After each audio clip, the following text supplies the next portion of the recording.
Letter to Comrades, by Vladimir Lenin, written 8 days prior to the October Revolution. Comrades.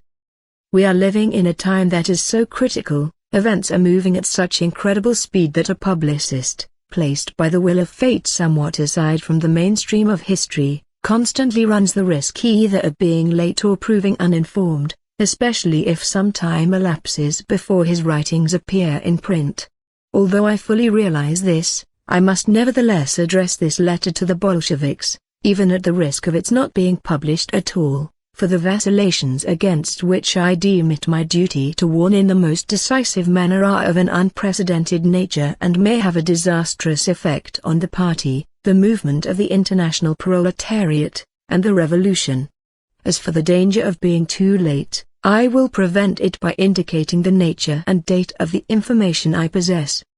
It was not until Monday morning, October 16th, that I saw a comrade who had on the previous day participated in a very important Bolshevik gathering in Petrograd, and who informed me in detail of the discussion. 1. The subject of discussion was that same question of the uprising discussed by the Sunday papers of all political trends. The gathering represented all that is most influential in all branches of Bolshevik work in the capital. Only a most insignificant minority of the gathering, namely, all in all 2 comrades, took a negative stand. The arguments which those comrades advanced are so weak, they are a manifestation of such an astounding confusion, timidity, and collapse of all the fundamental ideas of Bolshevism and proletarian revolutionary internationalism that it is not easy to discover an explanation for such shameful vacillations. The fact, however, remains, and since the Revolutionary Party has no right to tolerate vacillations on such a serious question, and since this pair of comrades, who have scattered their principles to the winds, might cause some confusion, it is necessary to analyze their arguments, to expose their vacillations, and to show how shameful they are. The following lines are an attempt to do this. We have no majority among the people, and without this condition the uprising is hopeless. People who can say this are either distorters of the truth or pedants who want an advance guarantee that throughout the whole country the Bolshevik party has received exactly 1/2 of the votes plus 1, this they want at all events, without taking the least account of the real circumstances of the revolution. History has never given such a guarantee, and is quite unable to give it in any revolution. To make such a demand is jeering at the audience, and is nothing but a cover to hide one's own flight from reality. For reality shows us clearly that it was after the July days that the majority of the people began quickly to go over to the side of the Bolsheviks. This was demonstrated first by the August 20th elections in Petrograd, even before the Kornilov revolt, when the Bolshevik vote rose from 20 to 33% in the city not including the suburbs, and then by the district council elections in Moscow in September, when the Bolshevik vote rose from 11 to 49.3%. One Moscow comrade, whom I saw recently, told me that the correct figure is 51%. This was proved by the new elections to the Soviets. It was proved by the fact that a majority of the peasant Soviets, their Avksentiev Central Soviet notwithstanding, has expressed itself against the coalition. To be against the coalition means in practice to follow the Bolsheviks. Furthermore, reports from the front prove more frequently and more definitely that the soldiers are passing en masse over to the side or the Bolsheviks with ever greater determination, in spite of the malicious slanders and attacks by the Socialist Revolutionary and Menshevik leaders, officers, deputies, etc., etc. Last, but not least, the most outstanding fact of present-day Russian life is the revolt of the peasantry. This shows objectively, not by words but by deeds, that the people are going over to the side of the Bolsheviks. But the fact remains, notwithstanding the lies of the bourgeois press and its miserable yes-men of the vacillating Novaya crowd, who shout about riots and anarchy. The peasant movement in Tambov-Gubernia too, was an uprising both in the physical and political sense. An uprising that has yielded such splendid political results as, in the first place, agreement to transfer the land to the peasants. It is not for nothing that the socialist revolutionary rabble, including Dielo Naroda, who are frightened by the uprising, now scream about the need to transfer the land to the peasants. Here is a practical demonstration of the correctness of Bolshevism and of its success. It proved to be impossible to teach the Bonapartists and their lackeys in the pre-parliament otherwise than by an uprising. This is a fact, and facts are stubborn things. And such a factual argument in favor of an uprising is stronger than thousands of pessimistic evasions on the part of confused and frightened politicians. If the peasant uprising were not an event of nationwide political import, the socialist revolutionary lackeys from the pre-parliament would not be shouting about the need to hand over the land to the peasants. Another splendid political and revolutionary consequence of the peasant uprising, as already noted in Rabochy Put, is the delivery of grain to the railway stations in Tambov-Gubernia. Here is another argument for you, confused gentlemen, an argument in favor of the uprising as the only means to save the country from the famine that is knocking at our door and from a crisis of unheard-of dimensions. While the socialist revolutionary and Menshevik betrayers of the people are grumbling, threatening, writing resolutions, promising to feed the hungry by convening the Constituent Assembly, the people are beginning to solve the bread problem Bolshevik fashion, by rebelling against the landowners, capitalists, and speculators. Even the bourgeois press, even Ruskaya Volia, was compelled to admit the wonderful results of such a solution, the only real solution, of the bread problem, by publishing information to the effect that the railway stations in Tambov-Gubernia were swamped with grain. And this after the peasants had revolted. To doubt now that the majority of the people are following and will follow the Bolsheviks is shameful vacillation, and in practice is the abandoning of all the principles of proletarian revolutionism, the complete renunciation of Bolshevism. We are not strong enough to seize power, and the bourgeoisie is not strong enough to hinder the convening of the Constituent Assembly. The first part of this argument is a simple paraphrase of the preceding one.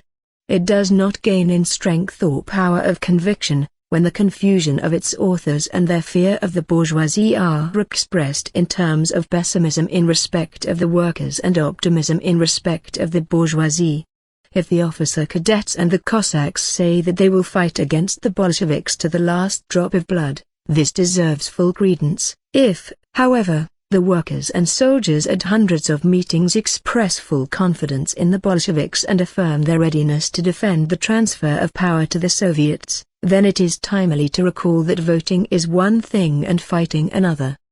If you argue like that, of course, you refute the possibility of an uprising. But, we may ask, in what way does this peculiarly orientated pessimism with its peculiar urge differ from a political shift to the side of the bourgeoisie? Look at the facts. Remember the Bolshevik declarations, repeated thousands of times and now forgotten by our pessimists. We have said thousands of times that the Soviets of workers and soldiers' deputies are a force, that they are the vanguard of the revolution, that they can take power. Thousands of times have we upbraided the Mensheviks and socialist revolutionaries for phrase-mongering about the plenipotentiary organs of democracy accompanied by fear to transfer power to the Soviets. And what has the Kornilov revolt proved? It has proved that the Soviets are a real force. And, now, after this has been proved by experience, by facts, we are expected to repudiate Bolshevism, deny ourselves, and say that we are not strong enough, although the Soviets of Petrograd and Moscow and a majority of the provincial Soviets are on the side of the Bolsheviks. Are these not shameful vacillations? As a matter of fact, our pessimists are abandoning the slogan of all power to the Soviets, though they are afraid to admit it. How can it be proved that the bourgeoisie are not strong enough to hinder the calling of the Constituent Assembly? If the Soviets have not the strength to overthrow the bourgeoisie, this means the latter are strong enough to prevent the convocation of the Constituent Assembly, for there is nobody else to stop them. To trust the promises of Kerensky and Co., to trust the resolutions of the servile pre-parliament, is this worthy of a member of a proletarian party and a revolutionary? Not only has the bourgeoisie strength enough to hinder the convocation of the Constituent Assembly if the present government is not overthrown, but it can also achieve this result indirectly by surrendering Petrograd to the Germans, laying open the front, increasing lockouts, and sabotaging deliveries of foodstuffs. It has been proved by facts that the bourgeoisie have already been partly doing this, which means that they are capable of doing it to the full extent, if the workers and soldiers do not overthrow them. The Soviets must be a revolver pointed at the head of the government with the demand to convene the Constituent Assembly and stop all Kornilovite plots. This is how far one of the two sad pessimists has gone. He had to go that far, for to reject the uprising is the same as rejecting the slogan "All Power to the Soviets." Of course, a slogan is not sacred, we all agree to that. But then why has no one raised the question of changing this slogan, in the same way as I raised the question after the July Days See Present Edition, Volume 25, on slogans, pages 185 to 193. Et? Why be afraid to say it openly, when the party, since September, has been discussing the question of the uprising, which is now the only way to realize the slogan "All Power to the Soviets"? There is no way for us sad pessimists to turn. A renunciation of the uprising is a renunciation of the transfer of power to the Soviets and implies a transfer of all hopes and expectations to the kind bourgeoisie, which has promised to convoke the Constituent Assembly. Is it so difficult to understand that once power is in the hands of the Soviets, the Constituent Assembly and its success are guaranteed? The Bolsheviks have said so thousands of times and no one has ever attempted to refute it. Everybody has recognized this combined type, but to smuggle in a renunciation of the transfer of power to the Soviets under cover of the words combined type, to smuggle it in secretly while fearing to renounce our slogan openly is a matter for wonder. Is there any parliamentary term to describe it? Someone has very pointedly retorted to a pessimist, is it a revolver with no cartridges? If so, it means going over directly to the Libertans, who have declared the Soviets a revolver thousands of times and have deceived the people thousands of times. For while they were in control the Soviets proved to be worthless. If, however, it is to be a revolver with cartridges, this cannot mean anything but technical preparation for an uprising. The cartridges have to be procured, the revolver has to be loaded, and cartridges alone will not be enough. Either go over to the side of the Libertans and openly renounce the slogan "All Power to the Soviets," or start the uprising. There is no middle course. The bourgeoisie cannot surrender Petrograd to the Germans, although Rodzianko wants to, for the fighting is done not by the bourgeoisie, but by our heroic sailors.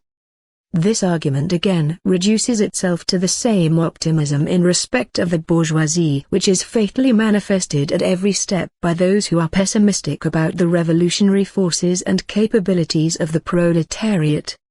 The fighting is done by the heroic sailors, but this did not prevent two admirals from disappearing before the capture of Ussel. That is a fact, and facts are stubborn things. The facts prove that admirals are capable of treachery no less than Kornilov. It is an undisputed fact that field headquarters has not been reformed, and that the commanding staff is Kornilovite in composition. If the Kornilovites, with Kerensky at their head, for he is also a Kornilovite, want to surrender Petrograd, they can do it in 2 or even in 3 ways. First, they can, through an act of treachery on the part of the Kornilovite officers, open the northern land front. Second, they can agree on freedom of action for the entire German Navy, which is stronger than we are. They can agree both with the German and the British imperialists. Moreover, the admirals who have disappeared may have delivered the plans to the Germans as well. Third, they can, by means of lockouts, and by sabotaging the delivery of food, bring our troops to complete desperation and impotence. Not a single one of these 3 ways can be denied. The facts have proved that the bourgeois Cossack Party of Russia has already knocked at all 3 doors and has tried to force open each of them. What follows? It follows that we have no right to wait until the bourgeoisie strangle the revolution. Experience has proved that Rodzianko's wishes are no trifle. Rodzianko is a man of affairs. Rodzianko is backed by capital. This is beyond dispute. Capital is tremendous strength, as long as the proletariat do not have power. For decades, Rodzianko has faithfully and truly carried out the policies of capital. What follows? It follows that to vacillate on the question of an uprising as the only means to save the revolution means to sink into that cowardly credulity in the bourgeoisie which is half Libertin, socialist revolutionary Menshevik and half peasant-like unquestioning credulity, against which the Bolsheviks have been battling most of all. Either fold your idle arms on your empty chest, wait and swear faith in the Constituent Assembly until Rodzianko and company have surrendered Petrograd and strangled the revolution, or start an uprising. There is no middle course. Even the convocation of the Constituent Assembly does not, in itself, change anything, for no constituting, no voting by any arch-sovereign assembly will have any effect on the famine, or on Wilhelm. Both the convocation and the success of the Constituent Assembly depend upon the transfer of power to the Soviets. This old Bolshevik truth is being proved by reality ever more strikingly and ever more cruelly. We are becoming stronger every day. We can enter the Constituent Assembly as a strong opposition. Why should we stake everything? This is the argument of a Philistine who has read that the Constituent Assembly is being called, and who trustingly acquiesces in the most legal, most loyal, most constitutional course. It is a pity, however, that waiting for the Constituent Assembly does not solve either the question of famine or the question of surrendering Petrograd. This trifle is forgotten by the naive or the confused or those who have allowed themselves to be frightened. The famine will not wait. The peasant uprising did not wait. The war will not wait. The admirals who have disappeared did not wait. Will the famine agree to wait, because we Bolsheviks proclaim faith in the convocation of the Constituent Assembly? Will the admirals who have disappeared agree to wait?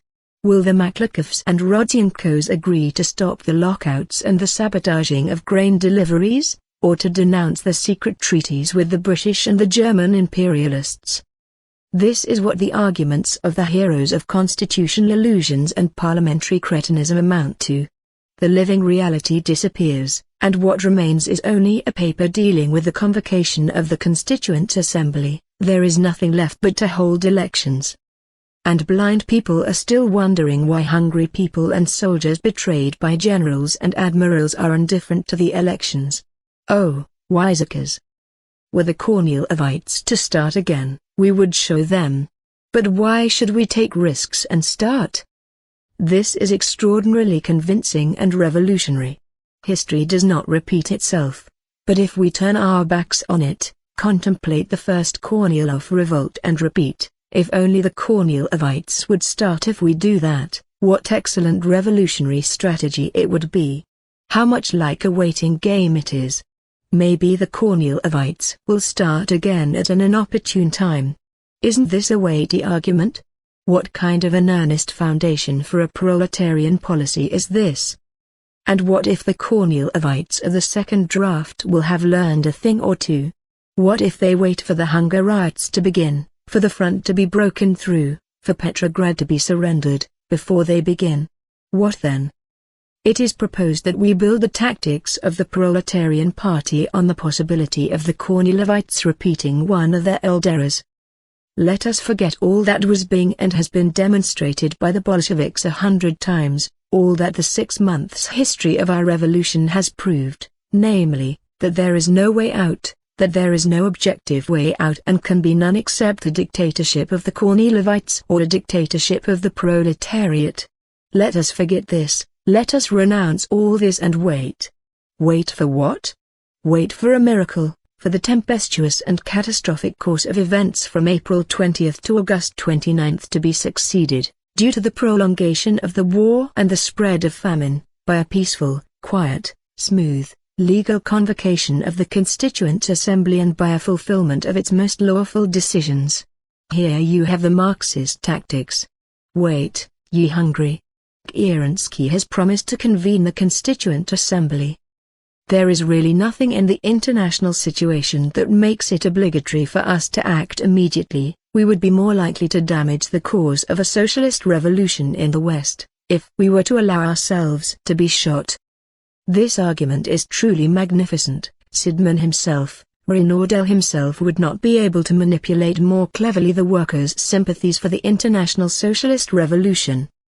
Just think of it, under devilishly difficult conditions, having but one Liebknecht, and he in prison, with no newspapers, with no freedom of assembly, with no Soviets, with all classes of the population, including every well-to-do peasant, incredibly hostile to the idea of internationalism, with the imperialist big, middle, and petty bourgeoisie splendidly organized, the Germans, that is, the German revolutionary internationalists, the German workers dressed in sailors' jackets, started a mutiny in the navy with one chance in 100 of winning. But we, with dozens of papers at our disposal, freedom of assembly, a majority in the Soviets, we, the best situated proletarian internationalists in the world, should refuse to support the German revolutionaries by our uprising. We ought to reason like the Sedmans and Renaudels, that it is most prudent not to revolt, for if we are shot, then the world will lose such excellent, reasonable, ideal internationalists. Let us prove how reasonable we are. Let us pass a resolution of sympathy with the German insurrectionists, and let us renounce the insurrection in Russia. This would be genuine, reasonable internationalism. Imagine how fast world internationalism would blossom forth, if the same wise policy were to triumph everywhere. The war has fatigued and tormented the workers of all countries to the utmost. Outbursts are becoming frequent in Italy, Germany and Austria. We alone have Soviets of workers and soldiers deputies. Let us then keep on waiting. Let us betray the German internationalists as we are betraying the Russian peasants, who, not by words but by deeds, by their uprising against the landowners, appeal to us to rise against Kerensky's government. Let the clouds of the imperialist conspiracy of the capitalists of all countries who are ready to strangle the Russian Revolution gather. We shall wait patiently until we are strangled by the ruble. Instead of attacking the conspirators and breaking their ranks by a victory of the Soviets of workers and soldiers deputies, let us wait for the Constituent Assembly, where all international plots will be vanquished by voting, provided Kerensky and Rodzienko conscientiously convene the Constituent Assembly. Have we any right to doubt the honesty of Kerensky and Rodzienko? But everyone is against us. We are isolated, the Central Executive Committee, the Menshevik internationalists, the Novozizn people, and the left socialist revolutionaries have been issuing and will continue to issue appeals against us. A crushing argument. Up to now we have been mercilessly scourging the vacillators for their vacillations. By so doing, we have won the sympathies of the people. By so doing, we have won over the Soviets, without which the uprising could not be safe, quick, and sure. Now let us use the Soviets which we have won over in order to move into the camp of the vacillators. What a splendid career for Bolshevism!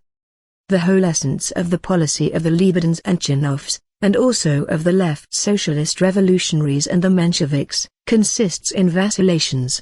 The left socialist revolutionaries and Menshevik internationalists have tremendous political importance as an indication of the fact that the masses are moving to the left.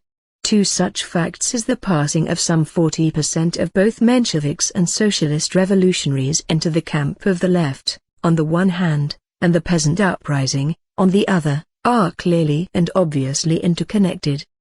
But it is the very character of this connection that reveals the abysmal spinelessness of those who have now undertaken to whimper over the fact that the Central Executive Committee, which has rotted away, or the vacillating left socialist revolutionaries and co., have come out against us. For these vacillations of the petty bourgeois leaders, the Martovs, Kamkovs, Sukhanovs and co. have to be compared to the uprising of the peasants. Here is a realistic political comparison. With whom shall we go? Should it be with the vacillating handfuls of Petrograd leaders, who have expressed indirectly the leftward swing of the masses, but who, at every political turn, have shamefully whimpered, vacillated, run to ask forgiveness of the Lebedins, Avksentievs and co., or with those masses that have moved to the left? Thus, and only thus, can the question be presented. Because the peasant uprising has been betrayed by the Martovs, Kamkovs, and Sukhanovs, We, the Workers' Party of Revolutionary Internationalists, are asked to betray it, too. This is what the policy of blaming the left socialist revolutionaries and the Menshevik internationalists reduces itself to. But we have said that to help the vacillating, we must stop vacillating ourselves. Have those nice left petty bourgeois Democrats not vacillated in favor of the coalition? In the long run we succeeded in making them follow us because we ourselves did not vacillate. Events have shown we are right. These gentlemen by their vacillations have always held back the revolution, we alone have saved it. Shall we now give up, when the famine is knocking at the gates of Petrograd and Rodzianko and company are preparing to surrender the city? But we have not even firm connections with the railwaymen and the postal employees. Their official representatives are the Plonsons. And can we win without the post office and without railways? Yes, the Plonsons here, the Liebedens there. What confidence have the masses shown them? Have we not always shown that those leaders betrayed the masses? Did the masses not turn away from those leaders towards us, both at the elections in Moscow and at the elections to the Soviets? Or perhaps the mass of railway and postal employees are not starving? Or do not strike against Kerensky and Co. Did we have connections with these unions before February 28? One comrade asked a pessimist. The latter replied by pointing out that the two revolutions could not be compared. But this reply only strengthens the position of the one who asked the question. For it is the Bolsheviks who have spoken thousands of times about prolonged preparation for the proletarian revolution against the bourgeoisie, and they have not spoken about it in order to forget their words when the decisive moment is at hand. The political and economic life of the unions of postal and telegraph employees and railwaymen is characterized by the very separation of the proletarian elements of the masses from the petty bourgeois and bourgeois upper layer. It is not absolutely necessary to secure connections with one or the other union beforehand. What matters is that only a victory of a proletarian and peasant uprising can satisfy the masses both of the army of railwaymen and of postal and telegraph employees. There is only enough bread in Petrograd for 2 or 3 days. Can we give bread to the insurrectionists? This is one of 1,000 skeptical remarks. The skeptics can always doubt and cannot be refuted by anything but experience, one of those remarks that put the blame on the wrong shoulders. It is Rodzianko and Co., it is the bourgeoisie that are preparing the famine and speculating on strangling the revolution by famine. There is no escaping the famine, and there can be none except by an uprising of the peasants against the landowners in the countryside and by a victory of the workers over the capitalists in the cities and Petrograd and Moscow. There is no other way to get grain from the rich, or to transport it despite their sabotage, or to break the resistance of the corrupt employees and the capitalist profiteers, or to establish strict accounting. The history of the supple organizations and of the food difficulties of the democracy with its millions of complaints against the sabotage of the capitalists, with its whimpering and supplication is proof of this. There is no power on earth apart from the power of a victorious proletarian revolution that would advance from complaints and begging and tears to revolutionary action. And the longer the proletarian revolution is delayed, the longer it is put off by events or by the vacillations of the wavering and confused, the more victims it will claim and the more difficult it will be to organize the transportation and distribution of food. In insurrection delay is fatal. This is our answer to those having the sad courage to look at the growing economic ruin, at the approaching famine, and still dissuade the workers from the uprising, that is, persuade them to wait and place confidence in the bourgeoisie for some further time. There is not yet any danger at the front either. Even if the soldiers conclude an armistice themselves, it is still not a calamity. But the soldiers will not conclude an armistice. For this state power is necessary, and that cannot be obtained without an uprising. The soldiers will simply desert. Reports from the front tell that. We must not wait because of the risk of aiding collusion between Rodzianko and Wilhelm and the risk of complete economic ruin, with the soldiers deserting in masses, once they, being already close to desperation, sink into absolute despair and leave everything to the mercy of fate. But if we take power, and obtain neither an armistice nor a democratic peace, the soldiers may not be willing to fight a revolutionary war. What then? An argument which brings to mind the saying, "One fool can ask 10 times more questions than 10 wise men can answer." We have never denied the difficulties of those in power during an imperialist war. Nevertheless, we have always preached the dictatorship of the proletariat and the poor peasantry. Shall we renounce this, when the moment to act has arrived? We have always said that the dictatorship of the proletariat in one country creates gigantic changes in the international situation, in the economic life of the country, in the condition of the army and in its mood. Shall we now forget all this, and allow ourselves to be frightened by the difficulties of the revolution? As everybody reports, the masses are not in a mood that would drive them into the streets.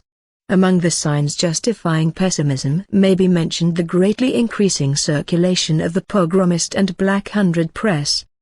When people allow themselves to be frightened by the bourgeoisie, all objects and phenomena naturally appear yellow to them. First, they substitute an impressionist, intellectualist criterion for the Marxist criterion of the movement. They substitute subjective impressions of moods for a political analysis of the development of the class struggle and of the course of events in the entire country against the entire international background. They conveniently forget, of course, that a firm party line, its unyielding resolve, is also a mood-creating factor, particularly at the sharpest revolutionary moments. It is sometimes very convenient for people to forget that the responsible leaders, by their vacillations and by their readiness to burn their yesterday's idols, cause the most unbecoming vacillations in the mood of certain strata of the masses. Secondly, and this is at present the main thing, in speaking about the mood of the masses, the spineless people forget to add that everybody reports it as a tense and expectant mood. That everybody agrees that, called upon by the Soviets for the defense of the Soviets, the workers will rise to a man. That everybody agrees that the workers are greatly dissatisfied with the indecision of the centers concerning the last decisive struggle, the inevitability of which they clearly recognize. That everybody unanimously characterizes the mood of the broadest masses as close to desperation and points to the anarchy developing therefrom. That everybody also recognizes that there is among the class-conscious workers a definite unwillingness to go out into the streets only for demonstrations, only for partial struggles, since a general and not a partial struggle is in the air, while the hopelessness of individual strikes, demonstrations and acts to influence the authorities has been seen and is fully realized. And so forth. If we approach this characterization of the mass mood from the point of view of the entire development of the class and political struggle and of the entire course of events during the 6 months of our revolution, it will become clear to us how people frightened by the bourgeoisie are distorting the question. Things are not as they were before April 20th to the 21st, June 9th, July 3rd, for then it was a matter of spontaneous excitement which we, as a party, either failed to comprehend, April 20th, or held back and shaped into a peaceful demonstration, June 9th and July 3rd, for we knew very well at that time that the Soviets were not yet ours, that the peasants still trusted the Lebednchenov and not the Bolshevik course, uprising, that consequently we could not have the majority of the people behind us, and that consequently the uprising would be premature. At the time the majority of the class-conscious workers did not raise the question of the last decisive struggle at all, not one of all our party units would have raised it at that time. As for the unenlightened and very broad masses, there was neither a concerted effort nor the resolve born out of despair, there was only a spontaneous excitement with a naive hope of influencing Kerensky and the bourgeoisie by action, by a demonstration pure and simple. What is needed for an uprising is not this, but, on the one hand, a conscious, firm and unswerving resolve on the part of the class-conscious elements to fight to the end, and on the other, a mood of despair among the broad masses who feel that nothing can now be saved by half measures, that you cannot influence anybody, that the hungry will smash everything, destroy everything, even anarchically, if the Bolsheviks are not able to lead them in a decisive battle. The development of the revolution has in practice brought both the workers and the peasantry to precisely this combination of a tense mood resulting from experience among the class conscious and a mood of hatred towards those using the lockout weapon and the capitalists that is close to despair among the broadest masses. We can also understand the success on this very soil of the scoundrels of the reactionary press who imitate Bolshevism. The malicious glee of the reactionaries at the approach of a decisive battle between the bourgeoisie and the proletariat has been observed in all revolutions without exception. It has always been so, and it is absolutely unavoidable. And if you allow yourselves to be frightened by this circumstance, then you have to renounce not only the uprising but the proletarian revolution in general. For in a capitalist society this revolution cannot mature without being accompanied by malicious glee on the part of the reaction arises and by hopes that they would be able to feather their nest in this way.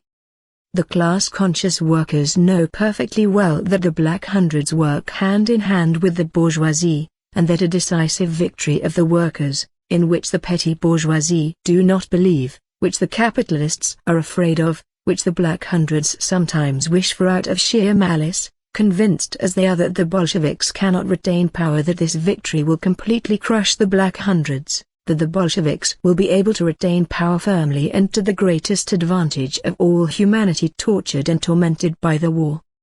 Indeed, is there anybody in his senses who can doubt that the Rodzienkos and sovereigns are acting in concert, that the roles have been distributed among them? Has it not been proved by facts that Kerensky acts on Rodzienko's orders, while the state printing press of the Russian Republic, don't laugh, prints the Black Hundred speeches of reactionaries in the Duma at the expense of the state? Has not this fact been exposed even by the lackeys from Dielo Naroda, who serve their own mannequin?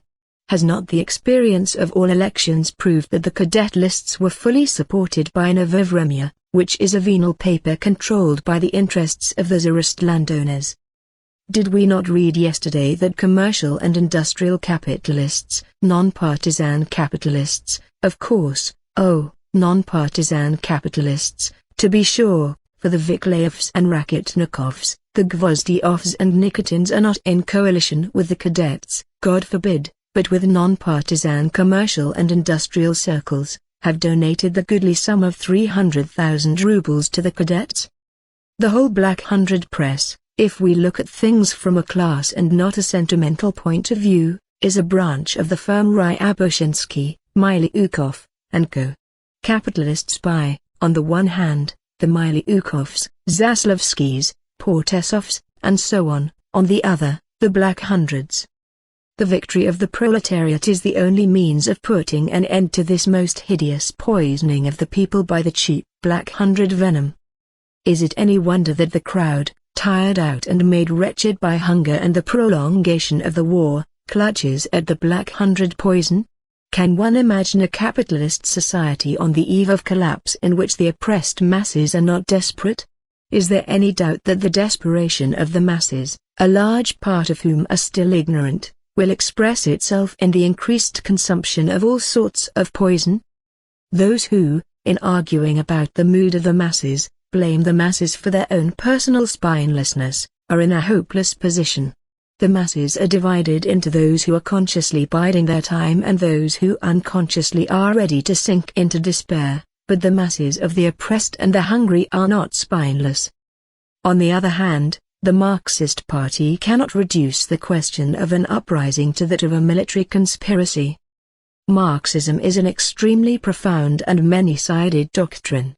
It is, therefore, no wonder that scraps of quotations from Marx, especially when the quotations are made inappropriately, can always be found among the arguments of those who break with Marxism.